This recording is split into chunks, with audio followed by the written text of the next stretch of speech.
বেঁচে থাকার একমাত্র সম্বল রিকশাটা নিয়েই বসে আছি পাড়ার একটা মোড়ে। রাস্তায় তেমন কেউ নেই। কথাটা বলতে একটা ছেলে এলো। এই ছোট লোক যাবি? ছোট লোক কথাটা শুনেই একটু খারাপ লাগলো। আমি রিকশা চালক আর গরিব বলেই কি ছোট লোক? আপনারাই বলেন, মানবতা আজ কোথায় দাঁড়িয়ে? 1 কেজি দুঃখকে বাম পকেটে রেখে বললাম, যাব। কোথায় যাবেন ভাইয়া? তুই চল, আমি বলছি। আচ্ছা ভাইয়া, ঠিক আছে। তারপর আমি রিকশা চালানো শুরু করলাম। রিকশা চালাতে চালাতে রাস্তা ফুরিয়ে আসতেছে, অথচ আমার পরিচয়টা আপনাদের দেওয়ার কথা মনেই নেই। চলেন, এখন যেহেতু মনে পড়েই গেছে তাই বলেই দেই। আমি রাসেল, ক্লাস 5 পর্যন্ত পড়াশোনা করেছি। গরিব মানুষ, পেটের ভাত জোগাড় করতে পারি না, তাহলে লেখাপড়া কিভাবে করব বলেন? তাই আর পড়াশোনা করে ওঠা হয়নি। কারণ আমার বাবা মা মারা গেছে সেই 8 বছর আগে। তখন আমার বয়স মাত্র 11। সেই 11 বছর বয়স থেকে রিক্সা চালাই। এখন আমার বয়স 19। আমার একটা ছোট বোনও আছে। এখন সে 9ম শ্রেণীতে পড়ালেখা করে। বোনের পড়ালেখার খরচ আর নিজের খরচ, সংসার, সবকিছুর জন্য আজ আমি রিক্সা চালক। বাবার সম্পত্তি বলতে কিছুই নেই, আছে শুধু এই বাড়িটা আর এই রিক্সা, যেটা এখন আমার জীবন মরণের সাথী। অনেক তো ফটর ফটর করলাম, এবার চলুন গল্পে ফেরা যাক। এত সময় ধরে রিক্সা চালাচ্ছি, কিন্তু লোকটা কিছুই বলছে না কোথায় যাবে। প্রায় 25 মিনিট পর একটা বড় বাড়ির সামনে এসে এই ছোট লোক, এখানে দাঁড়া। লোকটি যখন দাঁড়াতে বলল, আমি সেখানেই দাঁড়ালাম। তারপর লোকটি ভাড়ার টাকা দিয়ে চলে গেল।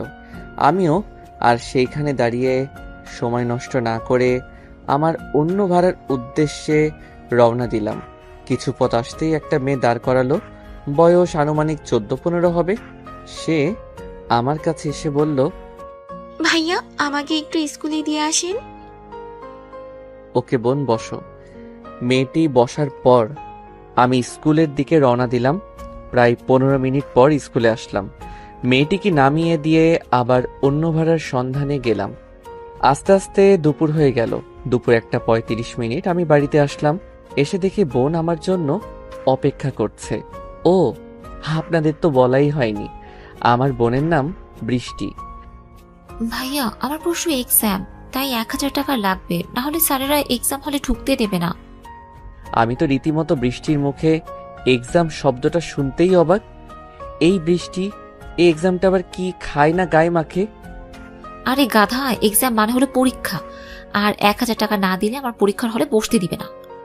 সেটা বলবি তো আগে। আমি তো মূর্খ একটা মানুষ, এক্সাম মানে বুঝি নাকি? ওই জন্যই কতবার বলেছি আমার কাছে প্রতিদিন পড়তে বসবি, কিন্তু কে শোনে কার কথা। আচ্ছা বাবা, হয়েছে। কালকে যখন রিক্সা নিয়ে বের হব তখন দিয়ে যাব। এখন যা, গোসল করে আয়, ভাত খাবি। অনেক ক্ষুধা লেগেছে তোর, জানি আমি। আচ্ছা যা, তুই ভাত বেড়ে রেডি কর, আমি গোসল করে এখনই আসতেছি। আর গামছাটা দে। তারপর বোন একটা গামছা এনে দিল। আমি চলে গেলাম কলের পাড়ে। ঝটপট গোসলটা সেরে নিলাম। কলপাড়টা আমাদের বাড়ি থেকে একটু দূরে, তাই গোসল করে রাস্তা দিয়ে বাড়ি ফিরছিলাম। তখনই হিয়ার সাথে দেখা। হিয়া হচ্ছে আমার বন্ধু ছোটবেলা থেকেই। এখন অবশ্য তাকে আমি বন্ধু বলি না, কারণ একদিন আমি ওকে নাম ধরে তুই করে ডেকেছিলাম ওর বাড়িতে গিয়ে। আর তুই করে ডাকার কারণে হিয়ার মা আমাকে অনেক কথা শোনায়। তোর মতন মূর্খ অশিক্ষিত একটা ছেলে হয়ে আমার শিক্ষিত মেয়েকে কি না তুই করে বলিস? হারামজাদা, আপনি করে বলবি। সেদিন থেকে আমি আর বন্ধু ভাবি না, আমি ওকে আপনি করেই বলি। হঠাৎ হিয়া আমাকে বলল, ওই রাসেল, কোথায় যাস? বাড়িতে। কথাটা বলেই সেখানে আর এক মুহূর্ত সময় নষ্ট না করে ঝটপট বাড়িতে চলে এলাম। আসলেই হিয়া আমাকে বন্ধু ভাবে, কিন্তু ওর মায়ের কথায় আমি ওকে বন্ধু ভাবলেও প্রকাশ করি না। যাই হোক, বাড়িতে আসার পর শরীরটা গামছা দিয়ে ভালো করে মুছে নিলাম। তারপর রেডি হয়ে খেতে এলাম। বোন, খেতে দে তাড়াতাড়ি, অনেক ক্ষুধা পাইছে।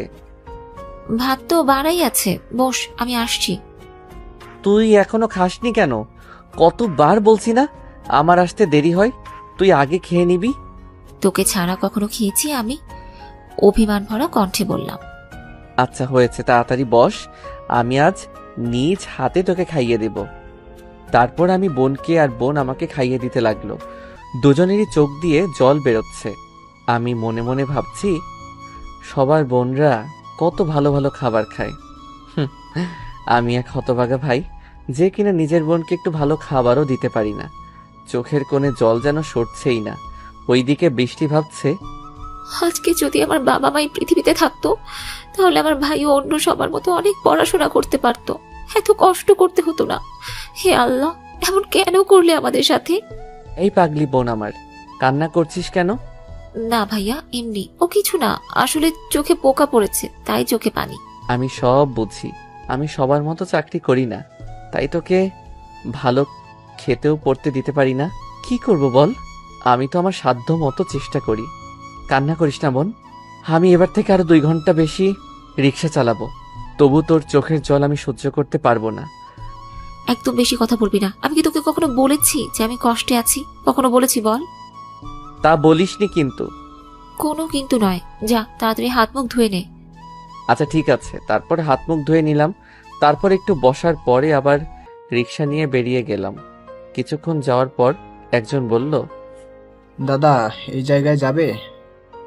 আমি রিক্সাটা তার কাছে থামিয়ে বললাম, যাব। বসবো তো, কিন্তু আমি কিন্তু 40 টাকা দিব।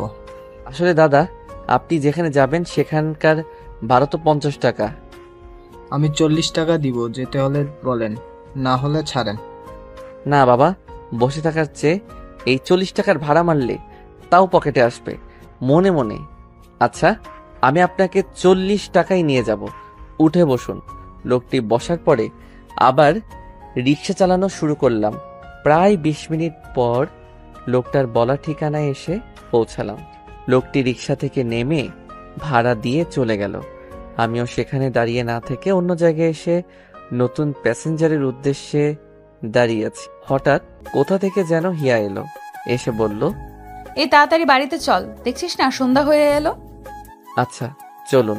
তারপর হিয়াকে নিয়ে বাড়িতে এলাম। আসার সাথে সাথে হিয়া রিক্সা থেকে নেমে আমার পকেটে কিছু টাকা মানে ভাড়া গুজে দিয়ে চলে গেল। আমি মানা করা সত্ত্বেও জোর করেই দিয়ে গেল। আমার বাড়ি আর হিয়ার বাড়ি পাশাপাশি, আগেই বলেছিলাম, তাই আমিও বাড়ি চলে এলাম। ভাইয়া, আজকে সকালেই আসলি? হিয়া কোথায় যেন গিয়েছিল, ওকে নিয়ে আসলাম, তাই আমিও বাড়িতে চলে আসলাম। আসলে আমি তো এমন সময় বাড়ি আসি না, তাই বৃষ্টি উপরে কথা বলল। ভালো করেছিস, এখন যা, গিয়ে হাত মুখ ধুয়ে আয়, নাস্তা খাবি। নাস্তা কই পাইলি? অনেকটা অবাক হয়ে। হিয়া আপু দিয়ে গেছে। আচ্ছা বলে হাত মুখ ধুয়ে এসে নাস্তা খেয়ে টিভি দেখছি।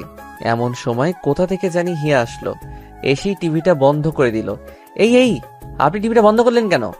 তোর মতো মূর্খকে নিয়ে আর পারি না, তোকে মানুষ করতে হবে। যা তাড়াতাড়ি বই পড়। বৃষ্টি বোন আমার, আদর্শলিপি বইটা নিয়ে আসো তো, তোমার ভাইকে একটু মানুষ করি। আদর্শলিপি? হ্যাঁ, আদর্শলিপি। তোমার মূর্খ ভাইকে আবার প্রথম থেকে সব শেখাতে হবে। কিন্তু আমি তো একটু পড়াশোনা জানি। কত জানিস তা তো আমার জানাই আছে। এই যে ম্যাডাম, আমি মূর্খ না, আমি ক্লাস 5 পর্যন্ত পড়াশোনা করেছি। বাবা, ক্লাস 5 পর্যন্ত পড়েই মনে হচ্ছে বিদ্যাসাগর হয়ে গেছে। আচ্ছা তাহলে অ আ ই ই পড় দেখি। স্বরেও স্বরেয়া রস্যই দীর্ঘই, দেখলেন আমি পড়তে পারি। ভাইয়া, তুই অ পড়তে জানিস? কেন জানবো না? আচ্ছা ভাইয়া, তুই ক খ গ খ পড়তে পারিস? পারি তো, কিন্তু উচ্চারণগুলো করতে পারি না, কেমন কেমন জানি। কারা যে এসব তৈরি করেছিল। উচ্চারণ করতে পারে না, আবার বলছে পড়তে পারে। কি মেয়ে রে বাবা, কথায় কথায় ধমক দেয়। আমি বুঝি ভয় পাই না? ছোট্ট একটা নিরীহ ছেলে আমি। তারপর ওরা দুজনে আমাকে অনেকক্ষণ পড়ালো, আমি অনেক কিছু শিখলাম। এখন রাত 9টা, হিয়া বাড়ি চলে গেল। আমি আর বোন খাওয়া দাওয়া করে ঘুমিয়ে পড়লাম। পরের দিন সকালে বৃষ্টির আগেই আমি ঘুম থেকে উঠে ফ্রেশ হয়ে রিক্সা নিয়ে বেরিয়ে গেলাম। আজকে আর বেশি দাঁড়াতে হলো না। পিছন থেকে কে যেন ডাকছে। আমি পিছনে তাকাতেই তো অবাক, কারণ এ তো হিয়ার বাবা। রিক্সা বড় বাজার চাবি। জামো, আপনি উঠে বসেন। হিয়ার বাবা কোনো কথা না বলেই রিক্সায় উঠে বসলো। আমিও নির্দিষ্ট গতিতে রিক্সা চালাতে শুরু করলাম। হঠাৎ কিরে, তোকে আজকাল আমার মেয়ের সাথে বেশি দেখি কেন? ঘটনা কি? না কিছু না তো। হিয়া ম্যাডাম আমাদের বাড়িতে এমনি আসে, আর যখন রিক্সা চালাই তখন আমার সাথে, তো রাস্তায় তাকে দেখবেনই, কারণ রিক্সা করেই তো কোথাও যেতে হয়। সেটা বুঝলাম, কিন্তু যদি খারাপ কোনো মতলব থেকে থাকে তাহলে মন থেকে ঝেড়ে ফেলে দে, না হলে তোর লাশ কেউ নর্দমাতেও খুঁজে পাবে না। এসে গেছি, থাম। আমি মনের মাঝে একটু ভয়ের চিন্তা নিয়েই রিক্সা থামালাম, কারণ তার গন্তব্যস্থলে এসে গেছি। এই নে তোর ভাড়া। স্যার আমার কাছে তো খুচরো নেই, আপনি একটু খুচরো দিন। মাত্র বের হয়েছি, আর আপনি আমার আজকের প্রথম প্যাসেঞ্জার। তোদের মতো ছোট লোকদের নিয়ে এই হয়েছে একটা চালা। এই নে ধর টাকা। স্যার আজ এই ছোট লোকগুলো আছে বলেই আপনারা সুখে শান্তিতে বসবাস করতে পারতেছেন। আমার মতো হাজারো রিক্সাওয়ালা আছে বলেই আপনারা বাইরে চলাচল করতে পারছেন। হিয়ার বাবা কিছু না বলেই হনহন করে চলে যায়।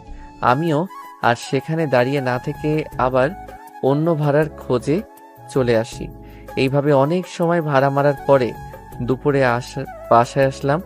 বাসায় এসে দেখি বৃষ্টি আর হিয়া বসে বসে কথা বলছে। ভাইয়া তুই এসেছিস, যা হাত মুখ ধুয়ে আয়, আমি ভাত দিচ্ছি। আপু তুমিও আমাদের সাথে খাও, ভালো কিছু না হলেও শুটকি ভর্তা তো দিতে পারবো। বই পড়। শোন বৃষ্টি, আমার কাছে ওই শুটকি ভর্তাই অনেক দামি খাবার, বুঝলি? আমিও খাবো নে, রেডি কর। বৃষ্টির মুখে হাসি ফুটে ওঠে হিয়ার এমন মিষ্টি মন মাতানো কথা শুনে। আচ্ছা এসে বসো। আমি হাত মুখ ধুয়ে এসে বসে পড়লাম, ভাত খাচ্ছি, কিন্তু হিয়া শুধু বারবার আমার দিকে তাকাচ্ছে। ঘটনা কি বুঝতে পারলাম না। সে যাই হোক, খাবার খেয়ে উঠে একটু বসে আছি। বিকেলে আমার সাথে একটু ঘুরতে যাবে প্লিজ? আমি তো অবাক, এই মেয়ে বলে কি? আমার মতো একটা রিক্সা চালক নাকি তার মতো সুন্দরীর সাথে ঘুরতে যাবে? মনে মনে আপনার মতো ঠিক আছে তো? ঠিক আছে। আর বিকেলে আমি রেডি হয়ে বসে থাকবো, যদি না যাও তাহলে দেখতে পারবে বেশি নাকি একদম রড।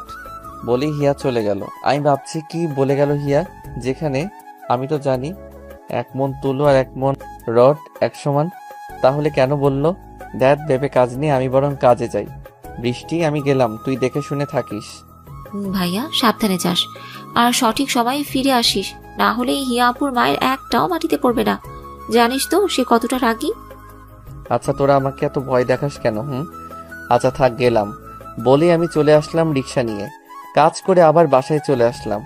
বাসায় এসে দেখি হিয়া আমাদের বাড়িতে সেজে গুজে বসে আছে, একদম পরী লাগছে। তাড়াতাড়ি রেডি হয়ে চলো। আমি কিছুই বলতে পারলাম না, কারণ যেতে মানা করলেই আমার উপর দিয়ে তুলো আর রডের হিসাবটা করবে, তাই আমি রেডি হয়ে আসলাম। চলো তাড়াতাড়ি। তারপর আমি রিক্সায় করে হিয়াকে নিয়ে আসলাম একটা পার্কে। আচ্ছা এখানে আসলেন কেন বুঝলাম না। তোর কিছু বুঝতেও হবে না, বুদ্ধ একটা।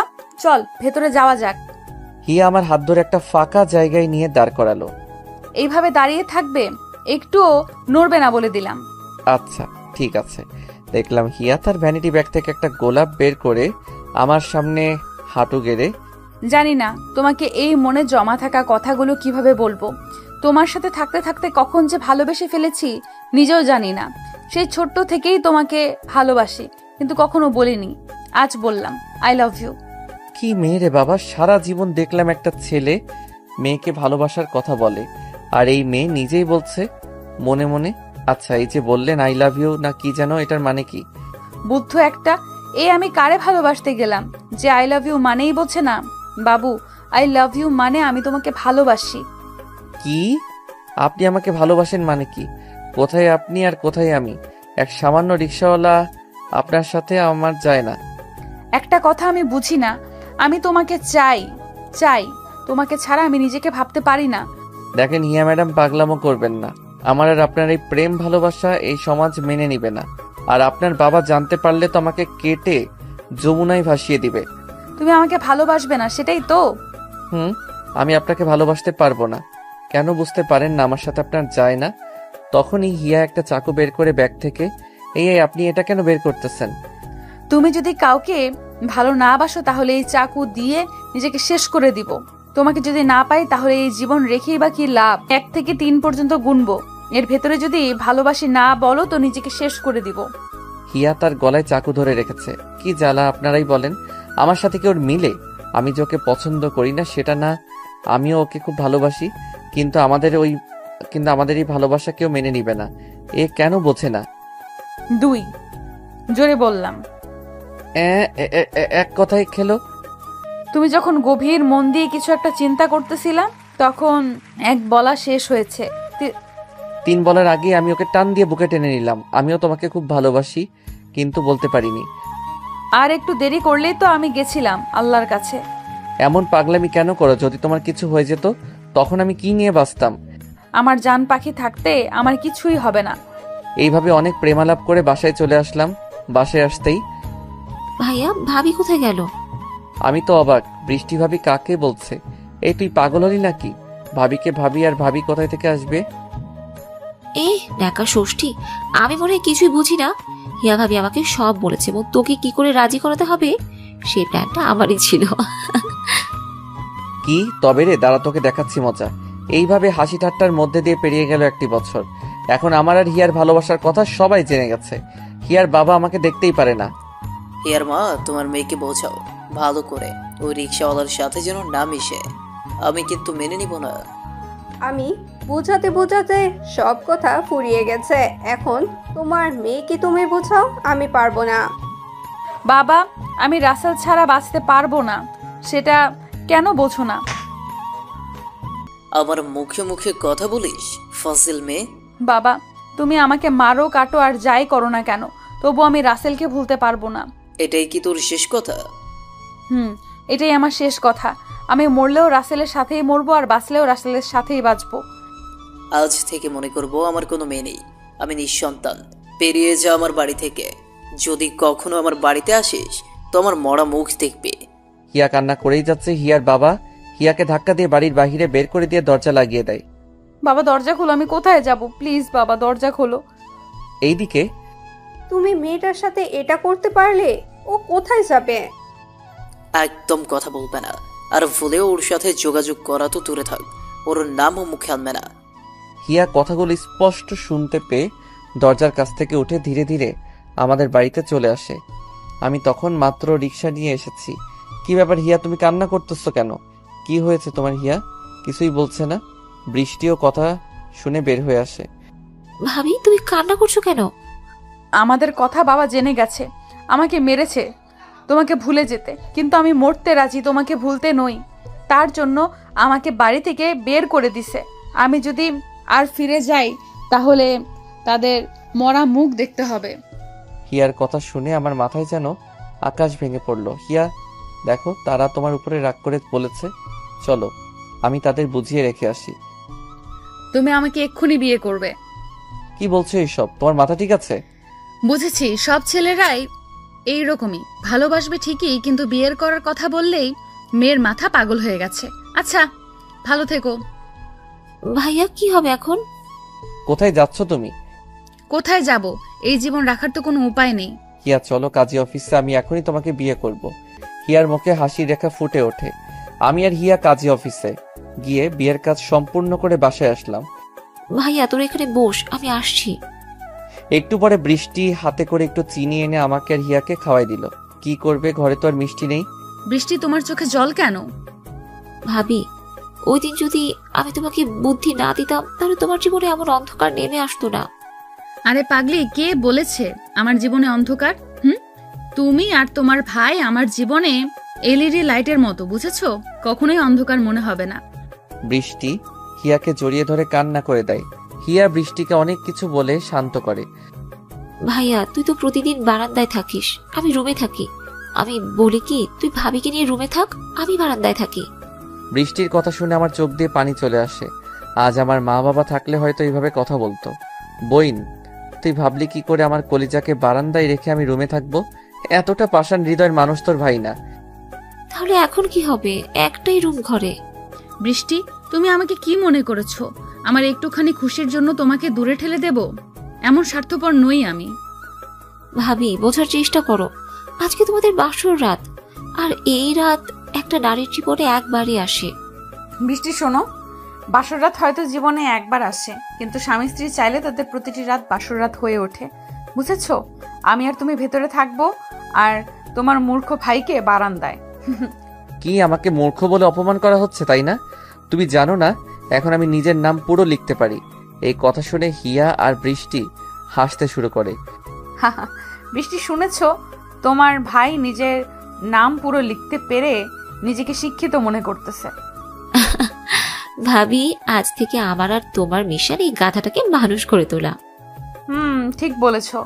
আগে কিছু করতে পারিনি, এখন না পারলে চামড়া তুলে নেব। এইভাবে অনেক কথা বলে রাতে ঘুমিয়ে পড়ি। আজকে আমার বাসর রাত কিভাবে কাটলো সেটা আপনাদের কিন্তু অজানা নয়। দোয়া করি আল্লাহ এমন বাসর রাত যেন কারো জীবনে না দেয়, যেই রাতে স্বামী এক জায়গায় আর বউ অন্য জায়গায়। সকালে আমার আগেই ঘুম ভেঙে যায় হিয়ার বৃষ্টির। আমাকে না ডেকে তার ফ্রেশ হয়ে নাস্তা তৈরি করে যা বাজার আনা ছিল তাই দিয়ে।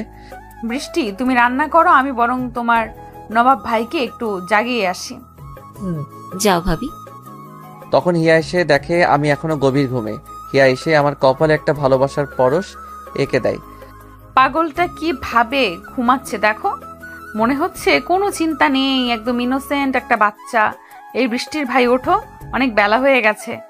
আমি হিয়ার ডাক শুনে একটু একটু করে চোখ মেলে দেখি হিয়া আমার সামনে দাঁড়িয়ে আছে। কি বলেন আপনারা, হিয়ার সাথে একটু মজা করাই যাক। হাজার হলেও একটা মাত্র আদরের বউ আমার। আমি হিয়ার হাত ধরে টান দিলাম, সোজা হিয়া আমার উপর এসে পড়লো। এই, তোমার মনে কি শয়তানি বুদ্ধি উদয় হলো নাকি? সকাল সকাল কি শুরু করেছো? এমন কারো কোনো রাতে তো আমার প্রাপ্য আদর থেকে দূরে রেখেছিলে, এখন তো একটু আদর দাও। আমি হিয়ার মুখের দিকে মুখ নিতে নিতে বললাম, এই একদম দুষ্টুমি না। বৃষ্টি যখন তখন আসতে পারে। তাও যাও তাড়াতাড়ি ফ্রেশ হয়ে খেতে আসো, বেলা অনেক হয়ে গেছে, কাজে যেতে হবে নাকি, বুঝেছো? গালে ও কপালে একটা ভালোবাসার পরশ এঁকে দিয়ে চলে গেল। আমিও মিষ্টি বউটার আদর পেয়ে মুখে একরাশ হাসি নিয়েই বিছানা থেকে উঠে ফ্রেশ হয়ে নাস্তা করতে চলে আসলাম। আমি বৃষ্টি হিয়া নাস্তা শেষ করলাম। এই শোনো, আজকে আসার সময় একটু ভালো কিছু বাজার করে এনো। হিয়ার কথা শুনে আমার চোখ দিয়ে জল বেরিয়ে আসে। আমি এমনই এক হতভাগা স্বামী যে বউ কোনো আবদার পূরণ করতে পারবো না। কি করে ভালো কিছু আনবো বলো? সামান্য কিছু টাকা ইনকাম, তার থেকে সংসারের খরচ, বৃষ্টির পড়াশোনার দায়িত্ব, আবার আজ থেকে তোমার দায়িত্ব। কিছু মনে করো না, আমি আজকে থেকে একটু বেশি কাজ করব। আমার কথা শুনে হিয়া আমাকে জড়িয়ে ধরলো, শোনো, চোখে তোমার পানি। এত কষ্ট করতে হবে না, আর আমি পড়াশোনা করব না, এত খরচ বহন করতে পারবে না তুমি। হিয়া, তুমি কি চাও তোমার বাবা তোমাকে বলুক তুমি এমন ছেলেকে বিয়ে করলে যে তোমার পড়াশোনা করাতেই পারলো না? আমি সেটা চাই না। আমার শরীরে রক্ত বিক্রি করে হলেও তোমার পড়াশোনার খরচ চালাবো। আমি মনে হয় আগের জন্মে ভালো কোনো কাজ করেছিলাম, যার জন্য তোমার মতো ভালো মনের একজন মানুষ জীবন সঙ্গী হিসেবে পেয়েছি। চোখ মুছতে মুছতে বললাম। আমি হিয়ার চোখের পানি মুছে দিয়ে কপালে একটা ভালোবাসার পরশ দিয়ে বৃষ্টিকে বলে রিক্সা নিয়ে বেরিয়ে আসলাম। মনের মধ্যে একটাই চিন্তা, কি করে আজকে একটু ভালো কিছু বাজার করে নিয়ে যেতে পারি। এইসব ভাবছি তখনই সেদিনের লোকটি। এই যে রিক্সাওয়ালা, ওইখানে যাবা? আমি কিন্তু 200 টাকা ভাড়া দিব, বেশি দিতে পারবো না। চলেন। তারপর আমি বস্তাটা তুলে লোকটার কথা মতো তার গন্তব্যস্থলে রেখে আসলাম। পুরো 200 টাকাই দিল। এইভাবে সারাদিন অনেক ভাড়া মারলাম। দুপুরে দোকান থেকে কিছু খেয়ে নিলাম। আল্লাহর রহমতে ভালোই ইনকাম হলো আজকে। রাতে বাসায় আসলাম, কিছু বাজার করে ভালো কিছু তো কিনতে পারিনি, তাও যতটা পেরেছি ততটা এনেছি। এই, তুমি আজকে দুপুরে আসলে না কেন? জানো আমার কত চিন্তা হচ্ছিল তোমার জন্য। আরে পাগলি, কান্না করো কেন? আজকে একটু কাজের চাপ বেশি ছিল তাই আসিনি। তাই বলে খাবার খাওয়ার জন্য আসবে না? জানো তোমার বোন কিছু খাইতে চায়নি তুমি ছাড়া। আর বলো না, ও আমাকে ছাড়া খায় না। কেন খাবো? তুই জানিস না তোর মুখে খাবার না দিয়ে আমি কখনোই খাই না। হয়েছে, এখন যাও জলদি এসব রান্না করো, আজকে মজা করে খাবো সবাই মিলে। বৃষ্টি, তুমি পড়তে বসো, আর তুমি ফ্রেশ হয়ে বৃষ্টির কাছে একটু পড়া শেখো। আমি বরং একটু সময়ের মাঝেই রান্নাটা সেরে ফেলি। ভাবি, তুমি একা একা রান্না করতে পারবে না, আমি বরং তোমার সাথে রান্না করি। তোমাকে যেটা বললাম সেটা করো। বলেই হিয়া রান্না করতে চলে গেল, আর ফ্রেশ হয়ে বৃষ্টির কাছে পড়তে বসলাম। পাক্কা 2 ঘন্টা পরে মহারানীর রান্না শেষ হয়। আর এই অনেক পড়াশোনা হয়েছে, এখন চলো তাড়াতাড়ি খেয়ে নিবে। তারপর সবাই একসাথে খাবার পর্ব শেষ করে শুয়ে পড়লাম। সকালে সবার আগে ঘুম থেকে উঠে আমি রিক্সা নিয়ে চলে গেলাম। কাজ করে দুপুরে বাসায় আসলাম। এইভাবে চলছিল আমাদের অভাবের সংসার। একদিন রাতে বললাম আমি আর পড়াশোনা করব না, কিন্তু তুমি তো আমার কথা শুনলে না। এখন কালকে 2000 টাকা পরীক্ষার জন্য জমা দিতে হবে। কোথায় পাবে? শোনো, আল্লাহর উপরে ভরসা রাখো, সব হয়ে যাবে। আল্লাহ চাইলে কিছুই ঠেকে থাকে না। আমি বলি কি, যদি বাড়িতে একটু যোগাযোগ করে দেখতাম। দেখো, তারা তোমাকে শুধু অপমানই করবে, তাছাড়া কিছুই না। আর তারা তো বলেই দিছে তুমি তাদের সামনে গেলে মরা মুখ দেখতে হবে। আমি সকালে টাকা দিবনি। কোথায় পাবে এত টাকা? একটা না একটা ব্যবস্থা হয়ে যাবে। তুমি যাও, শুয়ে পড়ো চিন্তা না করে। তারপর হিয়া আমার ঠোঁটে একটা কিস করে চলে যায় ঘুমাতে। কিন্তু আমার ঘুম ধরছে না। টাকায় আছে 2000 চাউল সহ বাজারে সবকিছু কেনার জন্য। এখন হিয়াকে দিলে বাজার করব কি করে? এইসব ভাবতে ভাবতে কখন যে ঘুমিয়ে গেছি খেয়ালই নেই। সকালে ফজরের আজান দিলে হিয়া আর বৃষ্টিকে নামাজ পড়তে বলে আমি মসজিদে গিয়ে নামাজ পড়ে আসলাম। হিয়া, এই নাও তোমার টাকা। হিয়া তো অবাক, টাকা কোথায় পেলাম? তুমি টাকা কোথায় পেলে? আমার কাছে ছিল। এখন যাও, রান্না করে রেডি হয়ে নাও, আমি তোমাকে কলেজে রেখে আসি। বলেই হিয়া রান্না করতে চলে গেল। বেশ কিছু সময় পরে রান্না শেষ হলে সবাই নাস্তা করে নিলাম। আমি হিয়াকে নিয়ে কলেজে চলে আসি। হিয়া, নামো, তোমার কলেজে এসে গেছি। তুমি আমার সাথে চলো। আমি যাব না, সবাই তোমাকে কি বলবে? একটা রিক্সাওয়ালা তোমার স্বামী, এই কথা বলছি। তখনই হিয়ার বান্ধবী বিথি আসে। কি রে হিয়া, এই ছোট লোক রিস্কাওয়ালা তোর বর? ভাবতেই তো ঘৃণা হচ্ছে আমার। ছি, তোর রুচি এত নিচু। বিথির কথা শুনে হিয়ার অনেক রাগ হয়। হাস করে হিয়া বিথির গালে লাগিয়ে দেয়। টাকাটা জমা দিয়েই চলে আসবো। কি বলিস? ও ছোট লোক হোক আর যাই হোক, ও আমার স্বামী। সো ওর সম্পর্কে আর একটাও বাজে কথা বলবি না। তুই ওর জন্য আমাকে মারলি? হ্যাঁ, মারলাম। আর শোন, আমি চাই না তোর মতো অহংকারী মেয়ে আমার বন্ধু হোক, যে কিনা মানুষকে মানুষ মনে করে না। আমার চোখে তো জল চলে আসে। মেয়েটা তো খারাপ কিছুই বলেনি, সবাই এটাই বলবে। কারণ হিয়ার মতো শিক্ষিত একটা মেয়ে আমার মতো রিক্সাওয়ালাকে বিয়ে করেছে। হিয়া, তুমি কাজ শেষ করে এসো, আমি গেলাম। এক হাত দিয়ে চোখটা মুছে নিলাম। হিয়া কিছু বলছে না, কারণ ও বুঝতে পারছে এখানে থাকলে আরো অপমান হতে হবে। তারপর আমি সেখান থেকে ভাড়ার খোঁজে চলে আসি। ওইদিকে বিতি হিয়ার বাবাকে ফোন করে সব ঘটনা খুলে বলে, আর হিয়াকে বিয়ে করেছি সেটাও বলে। হিয়ার বাবা তো সেই লেভেলে রেগে যায়।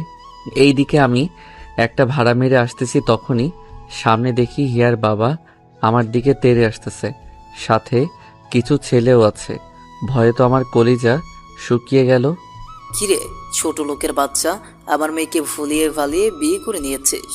কি ভেবেছিস আমি কিছু বলবো না? এটা ভুল। দেখেন, আমি কিন্তু জোর করে কিছু করিনি, বরং আমি হিয়াকে বিয়ে করে আপনার সম্মানহানির হাত থেকে বাঁচিয়েছি। তোর কথা শুনতে আমি এখানে আসিনি। আমার ভাবতে অবাক লাগে, হিয়া তোর মতো একটা ছোট লোক রিক্সাওয়ালাকে বিয়ে করেছে। এই তোরা দাঁড়িয়ে কি দেখছিস? যা ওর রিক্সা ভেঙে ওর হাত পা ভেঙে দেয়।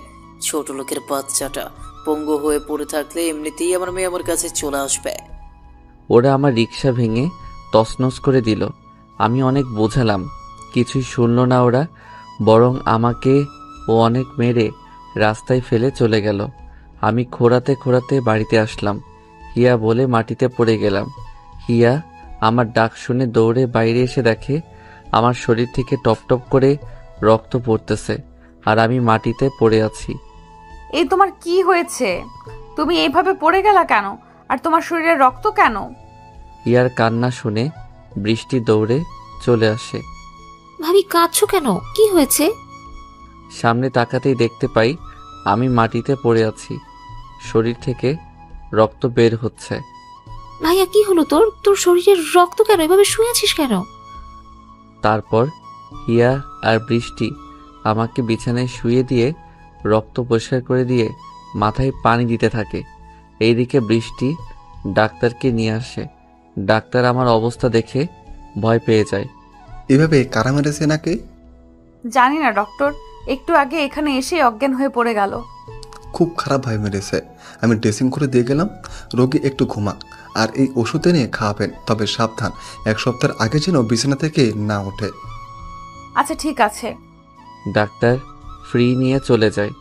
বৃষ্টি, এখন ওষুধ আনার জন্য টাকা কোথায় পাবো? ভাবি, ভাইয়া আমাকে প্রায় কিছু কিছু টাকা দিত কিছু কিনে খাওয়ার জন্য, কিন্তু আমি সেই টাকা খরচ করতাম না। এই নাও 500 টাকা হয়েছে। আচ্ছা, তুমি তোমার ভাইয়ের পাশে থাকো, আমি ওষুধ নিয়ে আসি। হিয়া তাড়াতাড়ি গিয়ে ওষুধ নিয়ে চলে আসে, আমাকে ওষুধ খাইয়ে দেয়। একটু পরে আমার ঘুম ভেঙে যায়। এই তোমরা কান্না করতেছো কেন? এই, তোমার সাথে এসব হলো কিভাবে? আর রিক্সার কি হয়েছে? সন্ত্রাসী দল আমার রিক্সা ভেঙে দিয়ে আমার এই অবস্থা করেছে। কারা এসব করেছে আর কেন করলো বলো? এই কেঁদো না প্লিজ। আর এই বৃষ্টি, এইভাবে কাঁদিস কেন? আমার কিছু হয়নি। এইভাবে 3 দিন চলে যায়। এখন আমি একটু সুস্থ, কিন্তু বিছানা ছাড়তে খুব কষ্ট হয়। বৃষ্টি, তোর মুখ শুকনো মনে হচ্ছে কেন? খাস নাই নাকি? কি করে খাবো ভাইয়া? রাত থেকে ঘরে কিছুই নেই, আর একটা টাকাও নেই। তাহলে কিভাবে খাবো বল? আল্লাহ এমন কেন করলে আমাদের সাথে? আমরা তো কোনো দোষ করিনি, তাহলে কেন এত কষ্ট দিচ্ছ? বৃষ্টি, তোর ভাবি কোথায়? কি হলো, তোর ভাবি কোথায়? ভাবি তাদের বাড়ি গেছে। কি বলিস? কেন গেছে সেখানে? তারা আমাদের কোনো উপকার করবে না কেন? বোঝে না হিয়া, কেন বোঝে না? হিয়ার বাবাই আমার এই অবস্থা করেছে লোক দিয়ে। হিয়া তখন দরজায় দাঁড়িয়ে আমার কথা শুনতে পায়। কি, আমার বাবা তোমার সাথে এসব করেছে? তুমি কখন এলে? আমাকে ক্ষমা করে দিও, আমার জন্যই তোমার আজ এই অবস্থা। এসব কি বলছো? এইগুলো তো আমার ভাগ্যে লেখা ছিল। তা তুমি নাকি তোমাদের বাড়িতে গেছিলা? চোখের জলটা মুছে নরম সুরে বললাম, কেঁদো না। আমি জানি তারা তোমার সাথে কি ব্যবহার করেছে। আল্লাহর উপর আস্থা রাখো, সব ঠিক হবে। কি ব্যাপার, উঠছো কেন তুমি? দেখি খাবারের যদি কোনো ব্যবস্থা করতে পারি। দেখছো না বৃষ্টির মুখটা শুকিয়ে গেছে। ভাইয়া, তোর কোথাও যেতে হবে না, তুই আরো অসুস্থ হয়ে পড়বি। তাহলে কি আমি এইভাবে শুয়ে শুয়ে তোদের কষ্ট দেখব? বল। তোমার কিচ্ছু করতে হবে না। আমার স্কলারশিপের টাকা দিয়েই আমি চেন আর দুল বানিয়েছিলাম। এটা বিক্রি করে যা পাবো সেটা দিয়েই কিছুদিন চলে যাবে। না, তোমার জিনিস বিক্রি করতে হবে না, ওটা তোমার শখের জিনিস। না খেয়ে ধীরে ধীরে মৃত্যুর দুয়ারে পৌঁছে যাচ্ছি, আর তুমি শখ নিয়ে পড়ে আছো। হিয়া আর কোনো কথা না শুনেই চলে যায়। আমার চোখে যে আজ বাধা মানছে না, এমনই এক হতভাগা স্বামী আমি। ছি, ধিক্কার জানাই এই জিন্দেগিকে। কিছু সময় পরে হিয়া বাজারেও ওষুধ নিয়ে চলে আসে। এইভাবে চলে যায় আরও 3 দিন। এখন আমি সুস্থ, কিন্তু কাজ করার মতো শক্তি এখনো আসেনি। এইদিকে হিয়ার গহনা বিক্রির টাকাও শেষ। এখন কিভাবে চলবো? সবকিছু তো শেষ হয়ে গেছে। এখন থেকে 1 মুঠ চাউলও হাড়িতে নেই। আমি যে দেখি কিছু একটা ব্যবস্থা করতে পারি নাকি। তুমি এই দুর্বল শরীর নিয়ে রাস্তায় গিয়ে একটা অ্যাক্সিডেন্ট করে বসো, তখন ভালো হবে। তাহলে এখন কি হবে সেইটা বলো। এইভাবে তোমাদের কষ্ট দেখতে আর আমার ভালো লাগছে না। কি করব কিছুই বুঝতে পারছি না। 5টা টিউশনি নিয়েছি, সেখান থেকে অগ্রিম টাকা আনা শেষ। আমি বলি কি, এইভাবে তোমাদের কষ্ট দেখার থেকে আমাকে একটু বিষ এনে দাও, খেয়ে মরে যাই। তাহলে আর কষ্ট দেখতেও হবে না, আর কষ্ট পেতেও হবে না। তুমি না হয় বিষ খেয়ে মারা যাবা, কিন্তু আমাদের কি হবে বলো? খুব তো বলতে, আল্লাহর উপর ভরসা করো, আজ নিজেই ভেঙে পড়েছো। শোনো, আল্লাহ আমাদের জন্য কোনো না কোনো একটা রাস্তা ঠিকই রেখেছে বেঁচে থাকার জন্য। এসব বলতেছে আর ঘরের পুরাতন সব কিছু গোছাচ্ছে। ঠিক তখনই একটা বড় মাটির পাত্র দেখতে পাই, যার মুখ আটকানো। আচ্ছা, এখানে এটা পাত্রের মতো মুখ আটকানো, এটা কি? ওইটা তুমি ধরবে না বলে দিলাম। বৃষ্টি, তোমার ভাই এটা ধরতে মানা করতেছে। কি এমন আছে যে আমি ধরতে পারবো না শুনি? ভাবি, আমি যখন ক্লাস 1-এ পড়ি তখন থেকেই দেখি ভাইয়া ওই হাড়িতে প্রতিদিন কাজ থেকে এসে টাকা জমা রাখে, কিন্তু আমাকেও ধরতে দেয়নি। কি বলো এসব? বৃষ্টি ঠিকই বলেছে। আমি বৃষ্টির বিয়ের জন্য টাকা জমা করি, জানি কয় টাকা হয়েছে। আচ্ছা, ওইটা ভেঙে দেখি যদি আমাদের খাবারের কিছু ব্যবস্থা করা যায় টাকা দিয়ে। না, মোটেও না। ওই টাকা আমি বৃষ্টির বিয়ের জন্য জমা করতেছি, ওইটা ভাঙা যাবে না। চুপ থাকো, পেটে ভাত নেই আর পড়ে আছে বিয়ে নিয়ে। বেঁচে থাকলে টাকার জোগাড় হয়েই যাবে, আগে তো খেয়ে বাঁচো। তখন হিয়া বৃষ্টিকে সাথে করে মাটি থেকে ওই হাঁড়িটা তুলে ভেঙে অবাক হয়ে যায়, কেননা শুধু শুধু টাকা আর টাকা। 5 টাকা থেকে শুরু করে 1000 টাকার নোটে ভরা। এত টাকা? ভাবি গুনে দেখি কত টাকা আছে। হিয়ার আর বৃষ্টি আস্তে আস্তে পাক্কা 4 ঘন্টা সময় ব্যয় করে টাকা গণনার কার্য শেষ করে। ওই হিয়া কত টাকা হলো? মনে হয় 10,000 হয়েছে, তাই না? কি বললো তুমি? এখানে টাকা আছে 10,50,105 টাকা। টাকার পরিমাণ শুনে তো আমার হার্ট অ্যাটাক হওয়ার মতো অবস্থা। এত টাকা! বাবারে বাবা! এত টাকা থাকতে আমরা না খেয়ে দিন কাটাচ্ছি, ভাবা যায়? এই শোনো, এই টাকা দিয়ে কি করা যায়? হ্যাঁ, তাই তো। এই টাকা দিয়ে কি করা যায় সেটা তো ভাবার বিষয়। তবে তোমরাও ভাবো, এমন কিছু করতে হবে যার মাধ্যমে আল্লাহর রহমতে আমাদের কষ্টের দিন শেষ হয়। তুমি ঠিকই বলেছো। আমি আমার মাথায় একটা আইডিয়া এসেছে, যদি অনুমতি দাও তো বলবো। বোন আমার, জলদি বল, তোর কথাটা আগে শুনি। আমিও ভাবি দুজনেই তোর সেলাই মেশিনের কাজ জানি। জানি তো, কিন্তু সেটা দিয়ে কি হবে? হিয়া, আগে তো বৃষ্টির কথা শেষ করতে দাও, তাহলে তো বুঝতে পারবে ও ঠিক কি বলতে চায়। দেখো, সিনেমায় দেখেছি আমাদের বিখ্যাত অভিনেত্রী শাবানা পারভিন কিন্তু সেলাই মেশিন দিয়ে তার ভাগ্য পরিবর্তন করেছিল। আমরা না হয় আল্লাহর রহমতে সেই কাজ করে নিজেদের ভাগ্যকে পরিবর্তন করার জন্য কাজ করব। তুই কথা একেবারেই ফেলে দেওয়ার মতো বলিস নাই। তাহলে আমি বলি কি, 10টা সেলাই মেশিন কিনে আনো, আমি বৃষ্টি কাজ করব, পরে এখানের অনেক মেয়ে আমাদের কাজ দেখে কাজ করতে আগ্রহী হবে, আর তুমি ঘুরে ঘুরে কাপড়ের অর্ডার আনবে। হ্যাঁ, ঠিক বলেছ। এইভাবে আমরা কাজ করতে শুরু করলাম। আমি লোকের দাঁড়ে দাঁড়ে ঘুরে কাপড় বানানোর অর্ডার নিয়ে আসি, আর হিয়ারা কাজ করে। ও, আপনাদের তো বলা হয়নি, এখন হিয়া আর বৃষ্টি বাদে আরও 5 জন মেয়ে কাজ করে। একদিন রাস্তা দিয়ে আসতেছি, ঠিক তখনই দেখতে পাই সামনে এক লোক কি নিয়ে যেন কথা কাটাকাটি করতেছে। তাই আমি সেখানে এগিয়ে যাই। আচ্ছা, আপনারা রাস্তায় দাঁড়িয়ে এভাবে ঝগড়া করতেছেন কেন? আমার কথা শুনে কোট প্যান্ট পরা লোকটা, মানে মানিক, বলে, আর বইল না, এই লোকের কাছে আমি 300 পিস জামা বানাইতে দিচ্ছি, কিন্তু সে কিছুতেই বানাইয়ে দিচ্ছে না, শুধু ঘোরাচ্ছে আমাকে। ও আচ্ছা, দেখেন, তার মনে হয় কোনো সমস্যা হয়েছে, তাই আপনার কাপড়গুলা বানিয়ে দিতে সমস্যা হচ্ছে। সমস্যা হলে সেটা আগেই বলতে পারতো। এখন আমার 7 দিনের ভিতরে এই জামাগুলো চাই, না হলে আমার কপালে খারাপ আসছে। আচ্ছা, আমি বলি কি, আমিও এইভাবে অর্ডার নিয়ে পোশাক বানানো কাজ করে থাকি। যদি আপনি একটু ভেবে দেখতেন। তুমি কাজ সেলাইয়ের কাজ করো নাকি? আমি তো করি না, আমার বাসায় কাজ করে লোক আছে, নতুন শুরু করেছি। আচ্ছা, দেখো তো এই ডিজাইনে কাজ করতে পারো নাকি। যদি পারো তাহলে তোমাকে 1000 পিস কাপড়ের অর্ডার দিব। ডিজাইন দেখে তো আমি অবাক, কেননা হিয়া রাতে আমাকে এইরকম ডিজাইনে কাপড় বানাবে বলেছিল। হ্যাঁ, আমি এই কাজ করতে পারবো। আর যদি কাজ ভালো দেখাতে পারো তাহলে আরো বেশি বেশি কাজ আমি তোমাকে এনে দিব। আমি তোমাকে প্রতিটা ড্রেসের জন্য 520 টাকা করে দিব। তাহলে 1000 পিসের মজুরি আসে 5,20,000 টাকা। এই নাও 20,000 টাকা অ্যাডভান্স, আর তোমার ঠিকানা দাও, এক্ষুনি সব মাল সামানা তোমার বাড়িতে পৌঁছে দিয়ে যাবে। তারপর আমি তাকে ঠিকানা দিয়ে ধন্যবাদ জানিয়ে খুশি মনে বাড়িতে চলে আসলাম। কি সাহেব, আজকে এত খুশি খুশি কেন মনে হচ্ছে আপনাকে? আমি হিয়াকে জড়িয়ে ধরে কোলে তুলে নিলাম। সবাই চেয়ে আছে আর মিটিমিটি হাসতেছে। হিয়া তো লজ্জায় চোখ বন্ধ করে আছে। এই, তুমি কি লজ্জা শরমের মাথা খাইছো নাকি? দেখছো না সবাই ফ্রিতে বাংলা সিনেমা দেখতেছে? হিয়া, জানো আমি আজকে অনেক অনেক খুশি। ভাইয়া, এত খুশির কারণ কি সেটা তো বল আগে। আজকে 1000 পিস কাজের অর্ডার পেয়েছি, 10 দিনে ডেলিভারি দিতে হবে।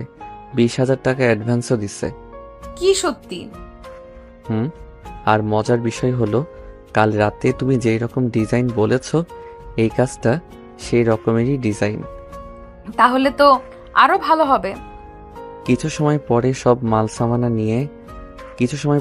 মালসামানা দিয়ে কাজ বুঝিয়ে চলে গেল তারা। আমিও সবাইকে কাজ বুঝিয়ে দিলাম। কাজ চলছে দ্রুত গতিতে, সবাই নিজের মতো করে কাজ করতেছে। 9 দিন পরে সকালে আমি ঠিকমতো কাজ করতে পারবো। আজকে তো কাপড় ডেলিভারি দিতে হবে, কিন্তু সবগুলো তো শেষ করতে পারলাম না। সারাদিন করলেও 100 পিস থেকেই যাবে। আরে তুই কোনো চিন্তা করিও না, আজকে সবাই যদি একটু বেশি কাজ করে তাহলে সব হয়ে যাবে। মন দিয়ে কাজ করো। ভাইয়া ঠিক বলেছে ভাবি, আমরা কিছু সময় বেশি কাজ করলে সব শেষ করতে পারবো। আজকে সবার পারিশ্রমিক একটু বেশি দিবে। সবাই বলল তারা কাজ করবে, কেন এই কাজের মাধ্যমেই কারো পড়ার খরচ বা সংসারের খরচ চলে। সবাই অনেক পরিশ্রম করে। রাত 9টার মধ্যে সব কাজ শেষ করলো। সব জামা একসাথে করে আমি সকালে গাড়ি দিয়ে ডেলিভারি দিতে চাই। আরে রাসেল, তুমি 10 দিনে সব কাজ শেষ করেছো? অনেক কষ্ট করতে হয়েছে সবাইকে, খুব খাটিয়েছি তাদের, শুধুমাত্র আপনার এই অর্ডারের কাজটা সম্পূর্ণ করতে। শুনে খুবই খুশি হলাম, আর কাজগুলো খুবই নিখুঁতভাবে করেছো। এই নাও তোমার বাকি টাকাটা, আর আরও 10,000 পিস অর্ডার নিয়ে যাও। তোমার কোনো সমস্যা হবে না তো শেষ করতে? না, তা হবে কেন?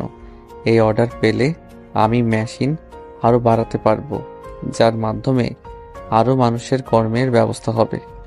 দোয়া করি জীবনে অনেক বড় হও, সততার সাথে কাজ করো। আমার সাপোর্ট তোমার জন্য সব সময় আছে। ধন্যবাদ আপনাকে। বলেই আমি টাকা বুঝে নিয়ে বাসায় চলে আসলাম। এইভাবে দেখতে দেখতে 2টি বছর পার হয়ে যায়। সময়ের সাথে সাথে আমাদের ব্যবসাও বড় হতে লাগলো। এখন অনেক জায়গা থেকে কাজের অর্ডার আসে, আর ঘুরে ঘুরে অর্ডার খুঁজতে হয় না। এখন আর সেই 10টি মেশিন নেই, আছে হাজার হাজার মেশিন। জমি কিনে ফ্যাক্টরি খুলেছি, বাজারে কাপড়ের দোকান আছে 10টা, নতুন বাড়ি করেছি। এইভাবেই আমাদের ভাগ্যের চাকা পরিবর্তন হতে হতে পার হয়ে যায় আরও 2টি বছর। এখন আমাদের কোনো কিছুর অভাব নেই। একসময় যেই ছেলেকে বিয়ে করার জন্য হিয়ার সবার থেকে কথা শুনতো, আজকে তারাই হিয়াকে বলে হিয়ার মতো কপাল কারো হয় না।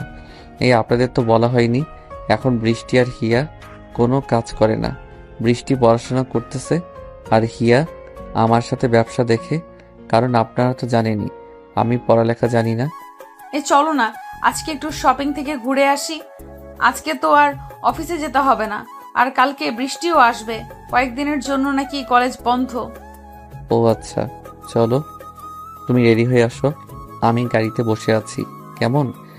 যথা আজ্ঞা মহারাজা। তারপরে আমি গিয়ে বাড়িতে বসে হিয়ার জন্য অপেক্ষা করতে লাগলাম।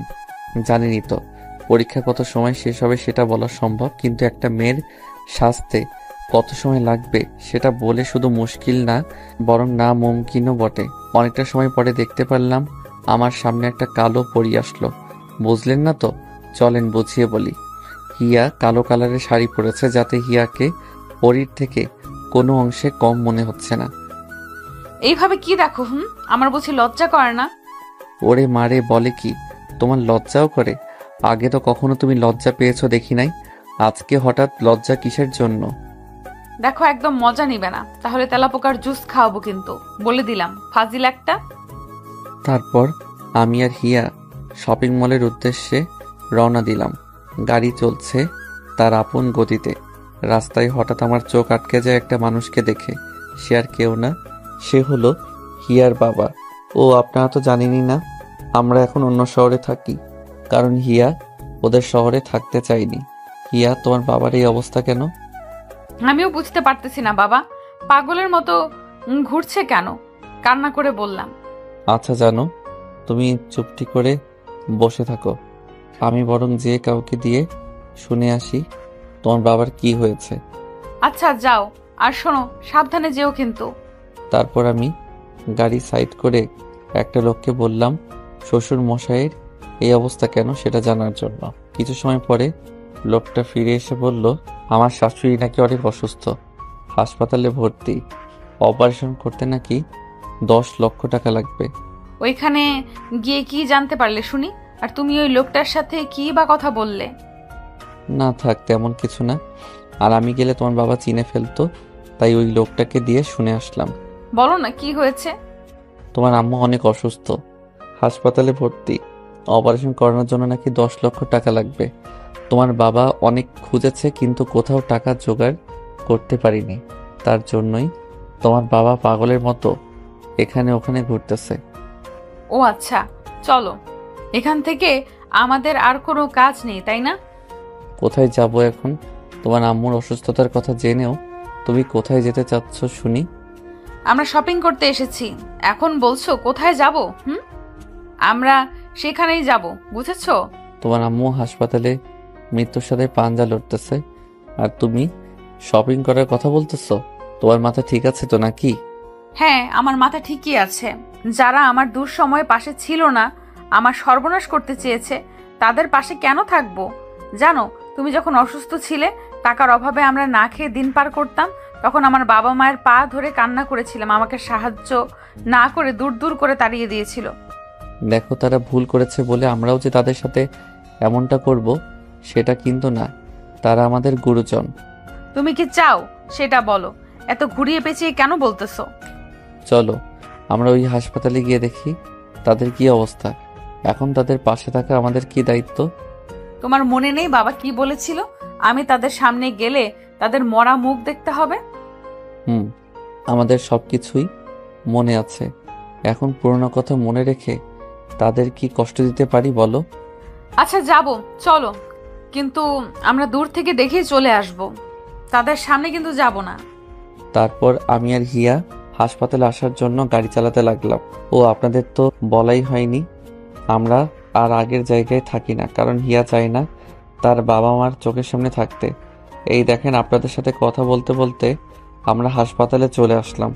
কোন রুমে আছে সেটা তো জানি না, তাই রিসেপশন থেকে জেনে ওই রুমের সামনে চলে আসি। ভিতরে যাওয়ার সাহস নেই, তাই বাইরে দাঁড়িয়ে আছি।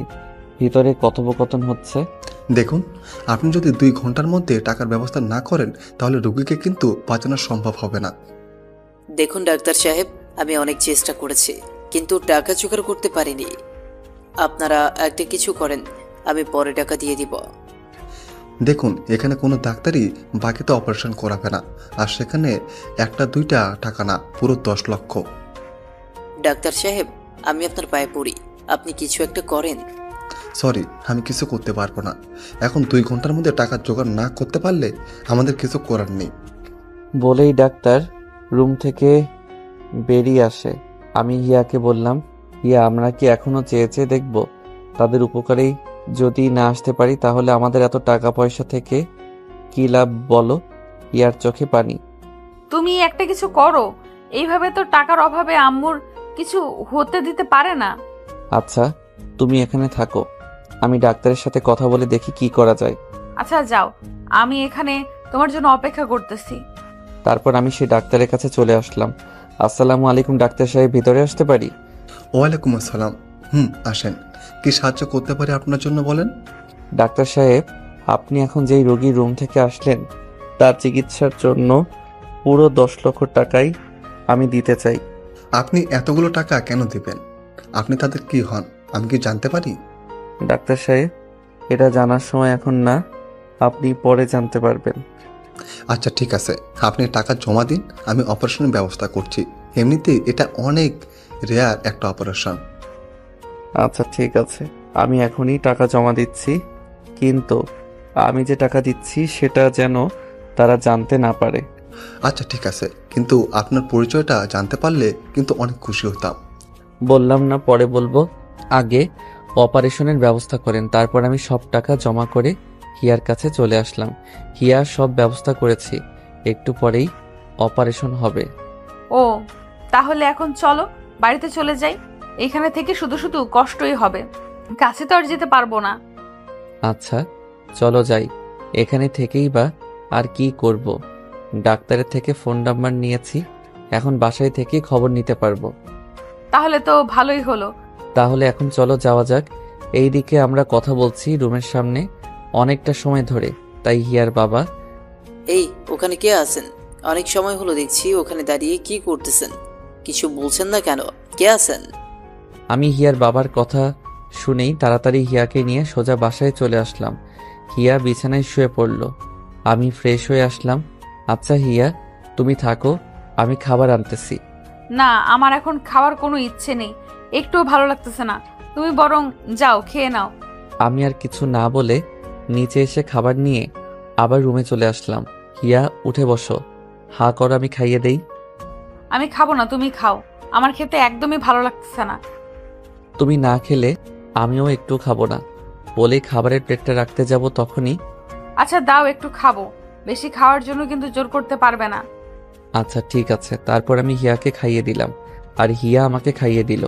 প্রতিটি লোকমার সাথেই যেন ভালোবাসা মিশিয়ে আছে। খাবার পর্ব শেষ করে হিয়া, বৃষ্টি কখন আসবে, তোমাকে কি কিছু বলেছে ফোন করে? না, তবে কালকে মনে হয় আসবে। ওর কলেজ কয়েকদিনের জন্য ছুটি আছে শুনেছিলাম। ও আচ্ছা ঠিক আছে, আমি দেখছি। এইভাবে দেখতে দেখতে রাত হয়ে যায়, আমি রুমে শুয়ে আছি। আসো, খাবার খাবে। এই তোমার শয়তান মতলব এখন একদম করবে না কিন্তু। বারে, আমার বউয়ের সাথে আমি শয়তানি করব তাতে তোমার কি? বলছি। আর ধীরে ধীরে হিয়ার দিকে এগিয়ে যাচ্ছি। হিয়া পিছনে যেতে যেতে দেওয়ালে আটকে যায়। দেখো, একদম দুষ্টুমি করবে না বলে দিলাম। সব সময় রোম্যান্স মনে হয় এসেই থাকে। হিয়ার ঠোঁট কাঁপতেছে, নিঃশ্বাসও ভারী হচ্ছে। আমি ধীরে ধীরে হিয়ার ঠোঁট নিজের দখলে নিয়ে নিলাম। হিয়া প্রথমে রেসপন্স না করলেও একটু পরে রেসপন্স করে পাক্কা 10 মিনিট পরে ছেড়ে দিলাম। আমাকে কি মেরে ফেলার পরিকল্পনা নিছো নাকি? আর একটু হলে তো দম বন্ধ হয়ে আসতো। বাবারে বাবা, হাঁপিয়ে হাঁপিয়ে বললাম। হা হা হা, ওই আমার না মন ভরেনি, আবার একটু দাও না গো লক্ষ্মী সোনা বউ আমার। বুঝেছি, তোমার জন্য ইঁদুরের স্যুপ, টিকটিকি দিয়ে সবজির সাথে ভাজি আর তেলাপোকার জুস খাওয়াতে হবে, না হলে দুষ্টুমি যাবে না। ছি ছি, এইসব খাবারের রেসিপি তুমি কোথায় পাইছো? শুনেই আমার ঘৃণা আসতেছে। তাড়াতাড়ি আসো, খাবার ঠান্ডা হয়ে যাবে। তারপর আমি আর হিয়া নিচে চলে আসলাম। আমি খাবার নিয়ে নাড়াচাড়া করতেছি, কিন্তু একটু খাচ্ছি না, সেটা হিয়া খেয়াল করে। ওই, তোমার কি ভূতে ধরলো নাকি? খাবার না খেয়ে এইভাবে বসে বসে খাবার নাড়াচাড়া কেন করতেছো? আমার না খেতে মন চাচ্ছে না, কেন জানি। আচ্ছা তুমি খাও, অভিমান ভরা কণ্ঠে বললাম। শোনো, বললেই তো পারো আমার হাতে খেতে চাও, তা না করে এমন করছো কেন? বুঝতেই যখন পারছো তখন না খাইয়ে দিয়ে বসে আছো কেন? তারপর হিয়া আমাকে তুলে খাওয়াই দেয়, আর আমিও হিয়াকে খাওয়াই দিলাম। খাবার পর্ব শেষ করে এসে ঘুমিয়ে পড়লাম। সকালে হিয়ার ডাকে ঘুম ভাঙে। কি ব্যাপার মহারাজা, আজকে এখনো যে ঘুম থেকে যে উঠেছেন, অফিসে কখন যাবেন? উঠো তাড়াতাড়ি, আর ডাক্তারকে ফোন করে আম্মুর অবস্থা জানো, না হলে ইঁদুরের স্যুপ তোমার জন্য সকালের নাস্তা। ছি ছি, কি সব বলো, শুনেই ঘৃণা করে।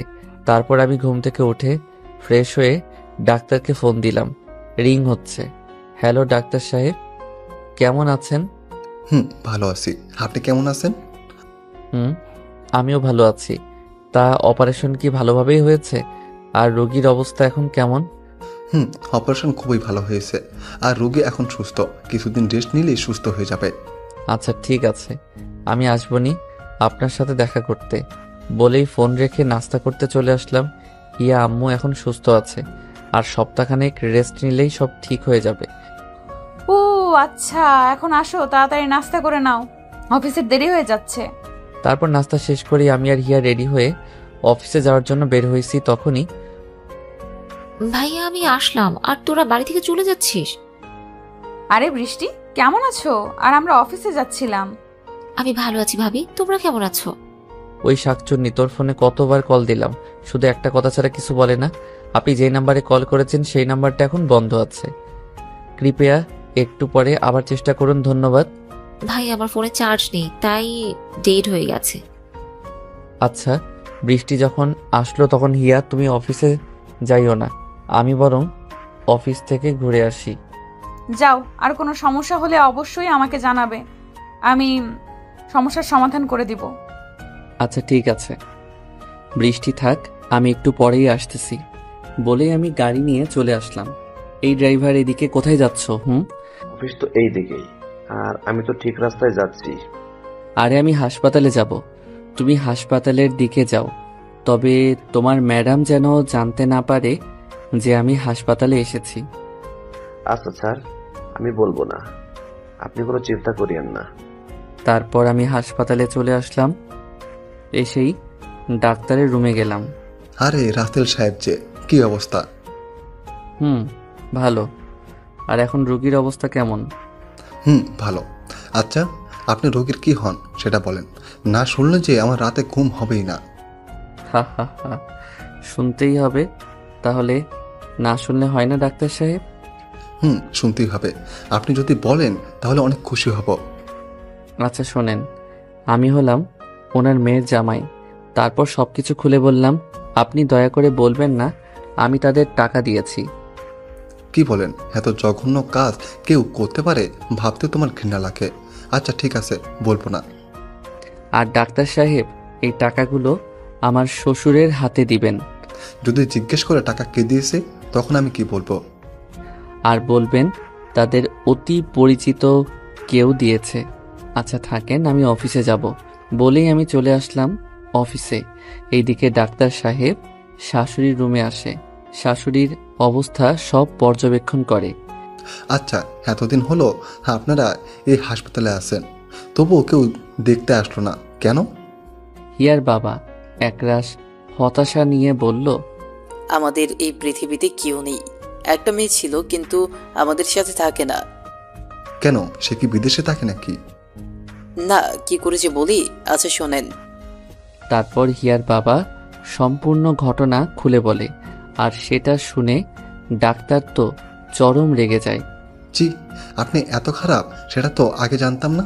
মেয়ের সংসার ভাঙার জন্য এত কিছু করছেন। আমরা তখন সবকিছু না বুঝে করেছি, কিন্তু যখন ভুলটা বুঝতে পারলাম তখন তারা কোথায় থাকে সেটা জানি না। এই নিন, এখানে কিছু টাকা আছে, আপনাদের পরিচিত কেউ দিতে বলেছে। এই টাকা আমাদের আবার কে দিল? তাকে আমি চিনি না, তবে যে অপারেশনের সব খরচ দিয়েছে সে এই টাকা দিয়েছে। থাকেন, আপনাদের সাথে কথা বলার ইচ্ছা নাই। বলেই ডাক্তার চলে যায়। আর হিয়ার বাবা ভাবতে থাকে, তাহলে কি টাকা রাসেল দিচ্ছে? না, সে কি করে এত টাকা পাবে? শুনেছি ও এখন ব্যবসা করে, কিন্তু এত টাকা না, সম্ভব না। তাহলে কে দিল? এইদিকে আমি অফিসে চলে আসি। গেট দিয়ে ভিতরে ঢুকতেছি, তখনই ম্যানেজার রহিম। আসসালামু আলাইকুম স্যার, আজকে একা যে, ম্যাডাম কোথায়? ও, আমার বোন এসেছে, তাই আজকে তোমার ম্যাডাম আসেনি। আমি একটু পরে চলে যাব। চলো একটু কাজ দেখি। চলেন স্যার, আমি আপনাকে সব ঘুরে ঘুরে দেখাচ্ছি। তারপর আমি রহিমের সাথে ঘুরে ঘুরে সব কাজ দেখে অফিসে জমে থাকা কিছু কাজ করে রহিমকে সব বুঝে দিয়ে বাসায় চলে আসলাম। কি করতেছিস বৃষ্টি? ভাইয়া দেখেছো আমি টিভি দেখছি, তাও জিজ্ঞেস করলে যে? করতে পারি না বুঝি? আর আমার মহারানী কোথায় রে, দেখছি না যে? ভাবি তো রান্না করে কাজ করছে, যে দেখো যাও, আমি টিভি দেখবো। আমি টিভি রিমোটটা নিয়ে দৌড় লাগালাম রান্নাঘরের দিকে। ভাইয়া ভালো হচ্ছে না কিন্তু। ভাবি দেখো, ভাইয়া টিভি রিমোট নিয়ে গেছে। এই তুমি কি দেখছো? এই বৃষ্টি টিভি দেখছে, তাও তুমি রিমোট নিয়ে আসলা কেন? কি আর করব, মজা করার জন্য কিছু পাচ্ছিলাম না, তাই এটা দিয়ে শুরু করলাম। তা আমার বউটা কি করে গো? দেখছো না আমি রান্না করতেছি, তোমার চোখ কি আমার কাছে রেখেছো নাকি? তুমি জানো না আমি তোমার চোখে দুনিয়া দেখি। দেখো, এখন একটুও দুষ্টুমি করবে না। বৃষ্টি বাইরে চিল্লাচিল্লি করতেছে, রিমোট দিয়ে আসো যাও। আমি হিয়ার গালে একটা কিস দিয়েই দৌড়ে বৃষ্টির কাছে চলে আসলাম। রিমোট দিয়ে রুমে আসলাম ফ্রেশ হওয়ার জন্য। আস্তে পাগল একটা, সব সময় শুধু রোম্যান্স আর রোম্যান্স। বুঝি না এত রোম্যান্স আসে কোথা থেকে। এই বৃষ্টি, তোমার ভাইকে ডাকো, ভাত খাবে। ডাকতে হবে না, আমি তো এসেই গেছি তুমি মনে করার আগেই। আরে বা, আজকে ডাকার আগেই বান্দা হাজির, क्या बात है। তা মিস বাংলাদেশ, এখন কি কি রান্না করেছো শুনি? গন্ধ শুকেই তো পেট ভরে যাচ্ছে, না জানি খেতে কতটা টেস্ট হবে। তোমার জন্য ব্যাং দিয়ে সবজির সাথে ভাজি আর কেঁচো দিয়ে নুডলস, আরও আছে টিকটিকির স্যুপ। কি সব বলো? আমার তো এখনই বমি আসতেছে। ছি ছি, আজব সব রেসিপি তুমি পাও কোথায়? ভাবি এইসব কি খাবারের রেসিপি? খুব সুস্বাদু মনে হয়। খুব সুস্বাদু। তুমি কি একটু খাবে নাকি? তাহলে একদিন রেসিপিটা বানাবো। না ভাই না, আমি এসব খাবো না। ছি ছি, শুনেই তো গা ঘিন ঘিন করছে। তারপর হাসি ঠাট্টার মাধ্যমেই খাবার পর্ব শেষ করলাম। এইভাবে চলে যায় 2 মাস। আমি সোফায় হিয়া কোলে মাথা রেখে শুয়ে আছি, আর হিয়ার আমার চুলে বিলি কেটে দিচ্ছে। খুব ভালো লাগতেছে। তখন এই সুখের মাঝে বিরক্ত করার জন্য আমার ফোনটা বেজে ওঠে। ওই, তোমার ফোন বেজেই চলেছে, রিসিভ করে দেখো কে ফোন করলো। বেচারা ফোন দিয়ে হয়রান হয়েই যাচ্ছে। আমি ফোনটা হাতে নিয়ে দেখি ম্যানেজার রহিম চাচা ফোন করেছে। হ্যালো রহিম চাচা। স্যার, আমি যেই কারণে আমি ফোন দিয়েছি। হ্যাঁ বলেন, কি বলতে ফোন করেছেন? আমি একটা কাজে বিজি ছিলাম যে আপনি বিরক্ত করলেন। সরি স্যার, বিরক্ত না করে পারলাম না। আমাদের যে ইংল্যান্ডের একটা প্রজেক্ট পাওয়ার কথা ছিল, সেই মালিক এসেছে আপনার সাথে কথা বলতে। ও আচ্ছা, আমার এই ছোট্ট মাথায় ইংরেজিতে কিছু ধরে না, তাই আপনার ম্যাডামকে দিচ্ছি, সেই সব বুঝে নিবনি। আচ্ছা স্যার। এই নিন, কথা বলেন। ম্যাডাম লাইনে আছে। তারপর হিয়া অনেক সময় কথা বলে ফোন রেখে দেয়। হিয়া, কি বললেন উনি? ইংরেজিতে বোঝাবো নাকি হিন্দিতে, কোনটা বলো? আজ ইংরেজি পারি না বলে আমার সাথে মজা করতেছো, তাই না? ভালোই। এই জানো, রাগ করতেছো কেন? আমি তো তোমার সাথে মজা করতেছিলাম। আর আমরা প্রজেক্টটা পেয়েছি, অনেক বড় প্রজেক্ট এটা। কি বলো? আমরা তাহলে প্রজেক্টটা পেয়েছি? অনেক লাভ হবে আমাদের। তাহলে রহিম চাচাকে বুঝিয়ে দিতে হবে কিভাবে কাজটা করবে। বোঝাতে হবে, আর শ্রমিকদের বেতন বাড়িয়ে কাজ করতে হবে, তাহলে তারা কাজে আগ্রহী হবে। বলেই আমার কপালে একটা চুমু দিয়ে রুমে চলে যায়। আমি রহিম চাচাকে ফোন দিলাম। হ্যালো। হ্যাঁ স্যার, বলেন। শোনেন, এই কাজটা আমরা পেয়েছি, তাই আমাদের খুবই মন দিয়ে কাজ করতে হবে। তারপর ভালোভাবে বুঝিয়ে কল কেটে দিলাম। রাতে খাবার সময় এই হিয়া, আমার না ছোট বাবুদের সাথে খেলা করতে মন চায়, অভিমানী সুরে। এই, তোমার মাথায় আবার কি শয়তানি বুদ্ধি ঘুরপাক খাচ্ছে শুনি? হঠাৎ বাবুর সাথে খেলতে ইচ্ছে করছে যে? দেখো না, এই বাড়িতে যদি একটা বেবি থাকতো তাহলে কতটা ভালো হতো। আমারও তো ইচ্ছা হয় ছেলে মেয়ের সাথে খেলা করতে। এখন কোনো বাচ্চা নিব না, আরো কিছুদিন যাক, তারপরে বেবি নিব। তার আগে বলেছো তো নাক ভেঙে দিব। আচ্ছা, বলবো না, কি আর করা, মন খারাপ করে বললাম। এই বাবুটা রাগ করেছে বুঝি। আসো, আমি তোমাকে খাইয়ে দিই। হা করো আর শোনো, একদম আমার আঙুলে কামড় দিবে না, বলে দিলাম। তারপর হিয়া অনেক আদরের সাথে আমাকে খাইয়ে দেয়। আর তারপর হিয়া অনেক আদরের সাথে আমাকে খাইয়ে দেয়, আর আমিও হিয়াকে খাইয়ে দিলাম। এইভাবেই আমাদের ভালোবাসার সংসার চলতে থাকে। দেখতে দেখতে পার হয়ে যায় আরও 3টি মাস। একদিন সকালে আমি নাস্তা করতেছি, আর হিয়া দৌড়ে বেসিনে চলে যায়, বমি করতে শুরু করে। একটু পরে আবার মাথা ঘুরে পড়ে যায়। আমার তো কলিজা শুকিয়ে যায়। আমার সুস্থ বউটার আবার কি হলো? এই হিয়া, তোমার কি হলো? এইভাবে পড়ে গেলে কেন? কোনো কথা নাই। দৌড়ে গাড়ি নিয়ে হিয়াকে হাসপাতালে নিয়ে আসলাম।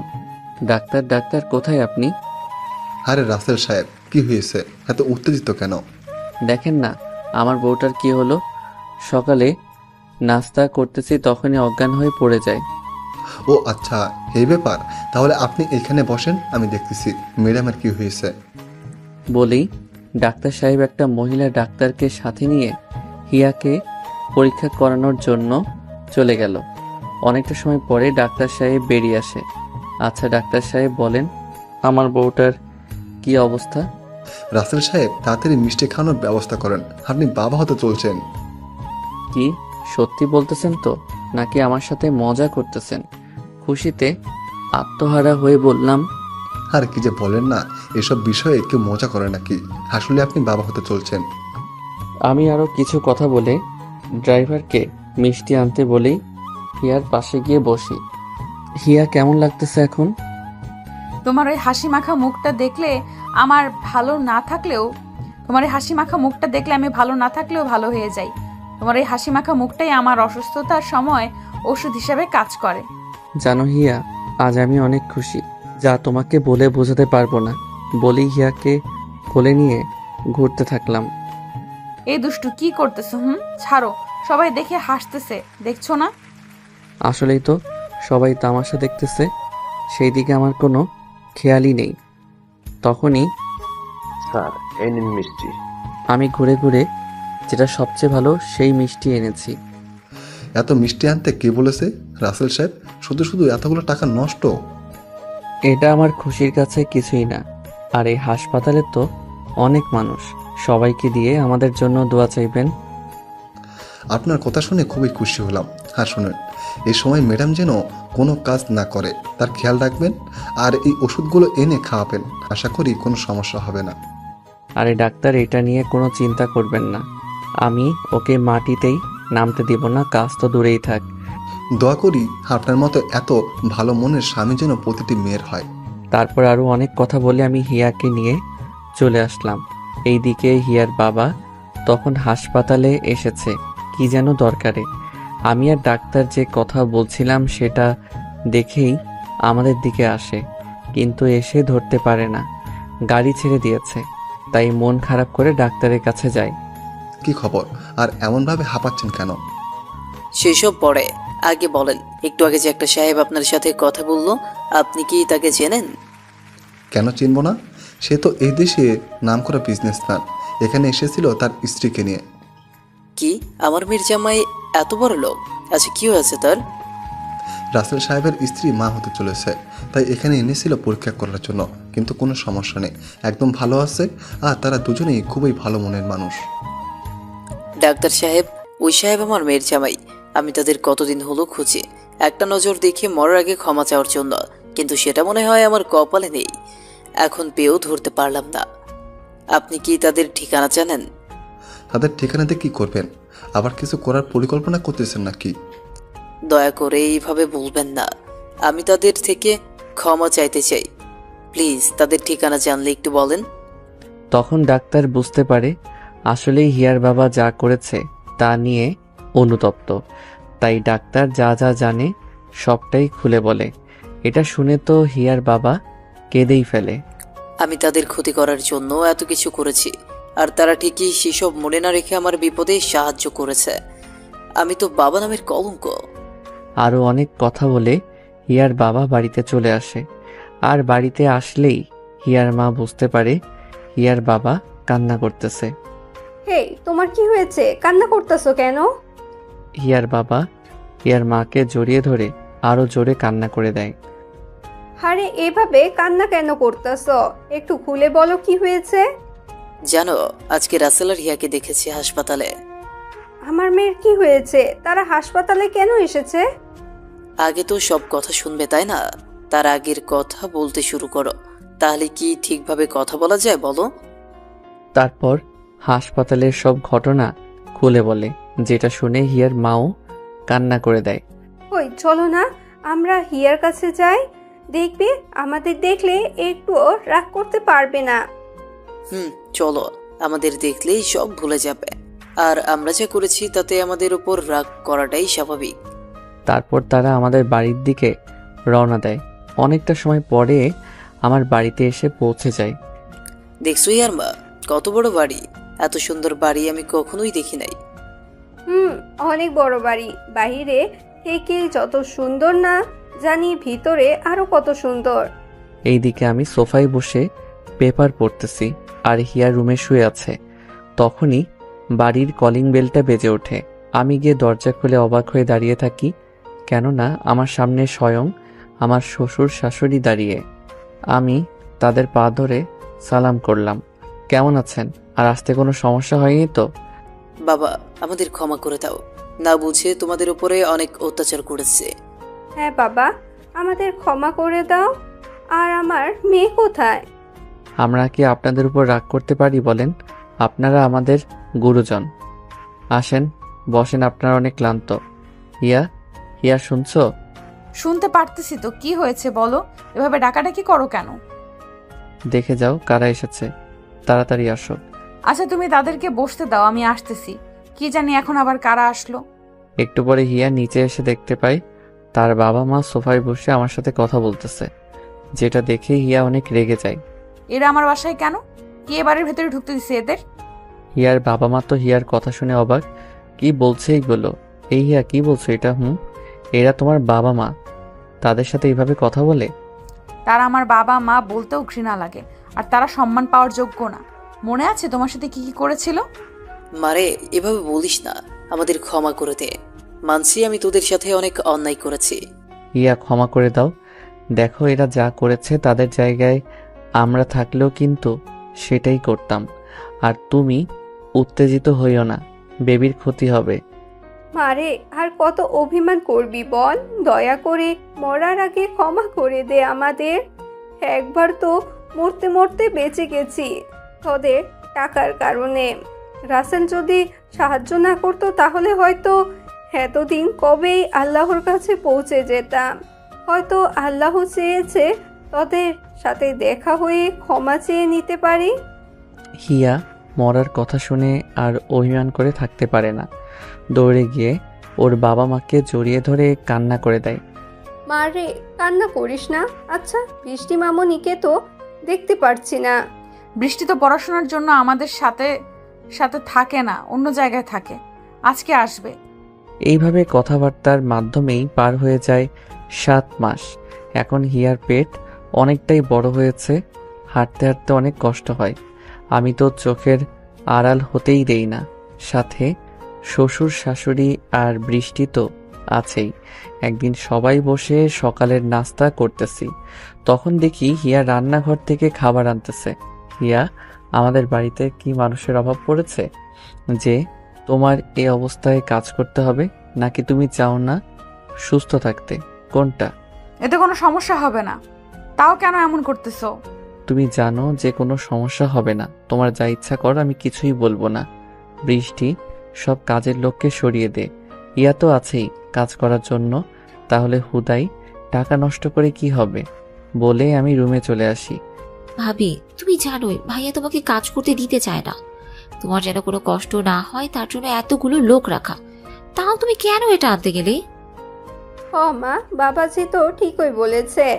আর এই সময়ে তোর ভারী কোনো কাজ করা যাবে না। আমার তো কাজ না করলে ভালো লাগে না। বসে বসে কি থাকা যায় বলো? এইভাবে দেখতে দেখতে হিয়ার ডেলিভারির সময় হয়ে যায়। একদিন রাতে সবাই খাবার খাচ্ছি, তখনই হিয়া চিৎকার দিয়ে ফ্লোরে পড়ে যায়। ভাইয়া, ভাবি অজ্ঞান হয়ে পড়ে গেছে, তাড়াতাড়ি হাসপাতালে নিতে হবে। আমার চোখ থেকে তো জল সরছেই না, অনবরত পড়েই যাচ্ছে। তারপর তাড়াতাড়ি করে হিয়াকে গাড়িতে তুলে হাসপাতালের দিকে রওনা দেই। হিয়ার জ্ঞান ফিরে আসে, চিৎকার করতে থাকে, কিন্তু আজকে পথ যেন শেষ হচ্ছেই না। দেখতে দেখতে অবশেষে হাসপাতালে পৌঁছে গেলাম। ডাক্তার, ডাক্তার, কোথায় আপনি? আমার চিৎকার শুনে সবাই দৌড়ে চলে আসে। রাসেল সাহেব, এভাবে চিৎকার করেন কেন? কি হয়েছে? ডাক্তার দেখেন হিয়া কেমন করতেছে, তাড়াতাড়ি কিছু একটা করেন। তারপর ডাক্তার হিয়াকে নিয়ে যায় পরীক্ষা করার জন্য।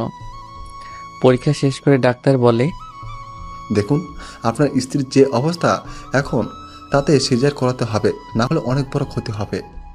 যা করলে ভালো হবে সেটা করেন, কিন্তু আমার স্ত্রীর যেন কোনো ক্ষতি না হয় বলে দিলাম। কিছুই হবে না, আল্লাহর উপর ভরসা রাখেন। আপনি পেপারে সই করেন, আমি এখনই কাজ শুরু করব। রোগীর অবস্থা খুবই খারাপ। আচ্ছা, আপনি কাজ শুরু করেন, আমি সই করে দিচ্ছি। সই করার সময় হাত কাঁপতেছিল। হিয়া আমার হাত ধরে রেখেছে, চোখ দিয়ে পানি ঝরছে অঝরে। আমি তোমাকে ছেড়ে যাব না, প্লিজ ডাক্তারকে বলো আমি যাব না তাদের সাথে। যদি আমার কিছু হয় তাহলে তোমাকে কে দেখবে? হিয়া, কিছু হবে না, আর আমি আছি তো নাকি? তুমি দেখবে একটু পরেই সব ঠিক হয়ে যাবে। ভারে, কান্না করিস না, কিচ্ছুই হবে না। আমরা তো আছি, তাই না? কিন্তু হিয়া কিছুতেই যেতে চাচ্ছে না অপারেশন রুমে। হিয়া, পাগলামো করো না, এমনিতেই তোমার অবস্থা ভালো না। তাড়িয়ে দিচ্ছ তাই না? আমি কি তোমাকে খুবই বিরক্ত করি বলো? আর একটু তোমাকে জ্বালাবো না, তবু এদের সাথে আমাকে যেতে বলিও না। সবার চোখেই পানি, এমনকি আমি শুনেছি ডাক্তাররা নাকি অপারেশন করতে কাঁদে না। আর সে ডাক্তারের চোখে এখন পানি হিয়ার কাহিনী দেখে। ডাক্তার সাহেব, আপনি ওকে নিয়ে যান। অন্যদিকে মুখ করে বললাম, কেননা আমি হিয়ার দিকে তাকাতে পারছিলাম না। হিয়াকে নিয়ে গেল আমার হাত থেকে ছাড়িয়ে। যখন হিয়ার থেকে আমার হাত ছেড়ে গেল, ভাইয়া, এইভাবে ভেঙে পড়লে চলবে না। দেখবি কিচ্ছু হবে না, আল্লাহর উপরে ভরসা রাখ, সব ঠিক হয়ে যাবে। তখন মনে হলো আমার কলিজাটাই বের হয়ে গেল। রে বলেই আমি বৃষ্টিকে ধরে কান্না করে দিলাম। আজ যেন চোখের পানি কোনো বাধা মানছেই না। আল্লাহ মেয়েদের এই কষ্টটা কেন দেয়, এটা যে সহ্য করার মতো না। আমি হিয়ার চোখে দেখেছি কতটা কষ্ট হচ্ছিল। ওর কাছে মনে হচ্ছিল হয়তো মৃত্যু যন্ত্রণা ও এই যন্ত্রণার থেকে কম। এইভাবে দেখতে দেখতে 2 ঘন্টা পার হয়ে যায়। যেখানে সিজার করতে লাগে না আধা ঘন্টা, আমার তো চিন্তা আরো বেড়ে গেল। ভাইয়া, এত সময় কেন লাগছে বুঝতে পারছি না তো কিছুই। আমিও তো কিছুই বুঝতে পারছি না এত সময় কেন লাগতেছে। হিয়ার আবার পুরো কথাটা বলতে যাব, তখনই ডাক্তার বেরিয়ে আসে। আমি ডাক্তারকে জিজ্ঞেস করলাম, কি অবস্থা হিয়ার, ও ভালো আছে তো? প্লিজ ডাক্তার বলেন। ডাক্তার কিছু বলছে না, ওনার চোখেও পানি। দেখুন রাসেল সাহেব, আমরা আমাদের পুরো চেষ্টা করেছি, তারপরে কি হয়েছে আমার হিয়ার, আগে সেটা বলেন, না হলে আমি আপনাকে মেরে ফেলবো। ডাক্তারের গলা চেপে ধরে, ভাইয়া কি করছিস? ছেড়ে দিয়ে শোন কি বলে। পুরো কথা না শুনে এমন করছিস? দেখুন, আপনার এমন আচরণ করাটা স্বাভাবিক। আমরা অনেক চেষ্টার পরেও আপনার মেয়ে ও স্ত্রীকে বাঁচাতে পেরেছি। এতে আল্লাহর কাছে অনেক শুকরিয়া, কেননা আজ পর্যন্ত আমি এমন সিজার করি নাই। ধন্যবাদ ডাক্তার, আমি আসলে মানতে পারছিলাম না, তাই আপনার সাথে বাজে ব্যবহার করেছি। এখন মা মেয়ে ভালো আছে তো? এখন দুজনেই সুস্থ আছে, একটু পরেই বিয়ে দেওয়া হবে। আর হ্যাঁ, আপনার চাঁদের মতো একটা সুন্দর ফুটফুটে মেয়ে হয়েছে। তারপর হিয়াকে বেডে দেওয়া হয়। হিয়ার জ্ঞান ফিরেছে। এখন আপনারা রুমে যেতে পারেন, রোগীকে বেড শিফট করা হয়েছে। ভাইয়া তুই আগে যা, আমি পরে যাচ্ছি। আমি দৌড়ে হিয়ার রুমে চলে আসলাম। আমাকে দেখেই হিয়া অন্যদিকে মুখ ঘুরিয়ে নিল। আমি গিয়ে, হিয়া এখন কেমন লাগছে? হিয়ার মুখে কোনো কথা নেই, তাই আমি আমার মেয়ের কাছে গেলাম। কিন্তু আমি তো অবাক, এ কি, মেয়েও তার মায়ের মতো রাগ করেছে। অন্যদিকে মুখ নিল। দেখেছো হিয়া, মেয়েও আমার সাথে রাগ করেছে। তোমার সাথে কথা নেই, যাও এখান থেকে। তুমি আমাকে তাড়িয়ে দিতে চেয়েছিলে, আর মেয়েও আমার দলে। আমি হিয়ার কপালে একটা চুমু দিতেই মেয়ে আমার কান্না করে দিল। হিয়া, মেয়ে কান্না করতেছে কেন? জানি না তো, তুমি দেখো মেয়ে কান্না কেন করে।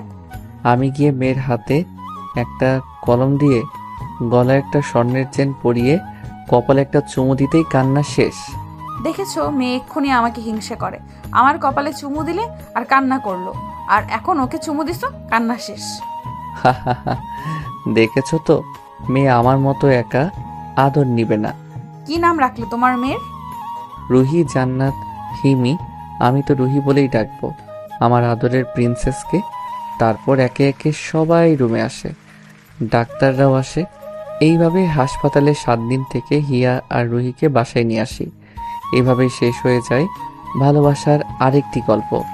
আপনারা সবাই আমাদের জন্য দোয়া করবেন যেন সারা জীবন এইভাবে একসঙ্গে থাকতে পারি।